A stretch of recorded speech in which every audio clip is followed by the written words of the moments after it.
Lopita. So malapit lang kami sa highway, guys. Ito ang taniman ni Mang Andy. So yan, pinag-camping niya kami rito. Parang ganito yung sa Tagay.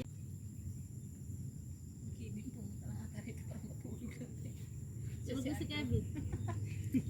Si Andrew.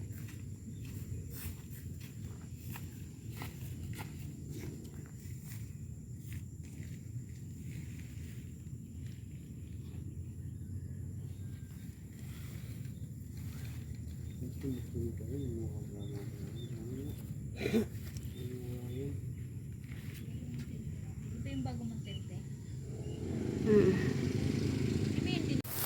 So yan, welcome back to my channel. It's me, Corisline. So yan. So ngayon papakita ko sa inyo kung ano yung mga binibitbit ko kapag nagka-camping kuno kami. Pero first niyan, ayusin ko muna ang kay Teya yan.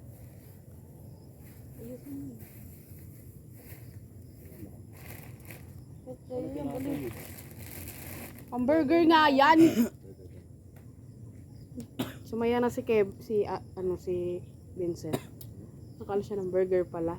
Burger pala eh. Nagpabili ka ng soft drinks na eh. Kung sabihin mo dun. Ano? Lakas ako. Sigawan mo. Yan o. Mahimik ka nga. Lakas ako dyan. Soft drinks yan. Magluluto na tayo. Kailangan makapag-umpisa na. Kalimutan ko si tripod eh. Tripod? Ano yung nasa isip ko? Bibit. Ate. Hindi pa naman siya nabibis eh. Hindi, ayan na. Ito na. So yan, ano nga ba yung dinadala namin pag nagka-camping kami? Siyempre, unang-una yung sarili daw namin.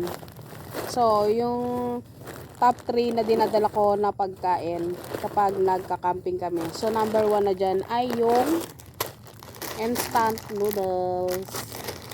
Bago. Carbonara. Sa dali yun. Sa carbonara. Sa ano to? Dali. Hindi. Yo, bumili ako. Sa Alphamart. Ayan.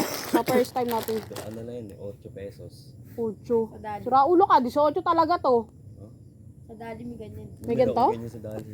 8 lang. Oh, so ayan. Titikman natin siya. Bumili ako ng 4 na piraso. Bagluto ka na. So ito yung number 1 na dinadala ko kapag ka. Ay, hindi pala to number 1 guys. Una pala ito. Itong butane. Yan. At saka lutuan. Ano doon yung lutuan? So ito yung butane.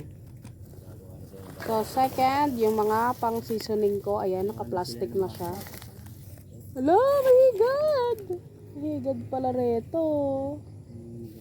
Ano ta? Ayan, Higad? higad. Hindi, kapangan ka dyan. Hindi, isa lang naman siya. Higit pala dyan eh. Isa lang? Yun po, isang pamilya. Ayan na, pinatay ko na siya. Nakahawak ka pa niya, nakita ko lahat ng talim na sa akin. So, ayan. Second, syempre yun nga, yung seasoning. At syempre yung lulutuin ko na binili ko pa sa fresh option. So, ihilera ko na siya rito sa likod ko. At syempre, meron tayong plato. Dala ko rin yung isang sakong bigas. Dahil marami kami guys, hindi lang ako solo camping. So, ito yung ilalagay ko nga pala sa kebab ko. Pork kebab, chicken kebab. Ayan. Social tayo, olive oil. Asin. At ayan, mga sibuyas, tsaka bell pepper. So, yun lang, walang kwenta. Diba? Tsaka yun, ito, ilagayan ni Dali. May tayo panchichate. Chichain ko yung mukha mo eh. Cherya? Hanggang alas 10 lang talaga tayo dito. Cherya? Bumili ka dun. So, ayan lang. Thank you guys. Magluluto na kami.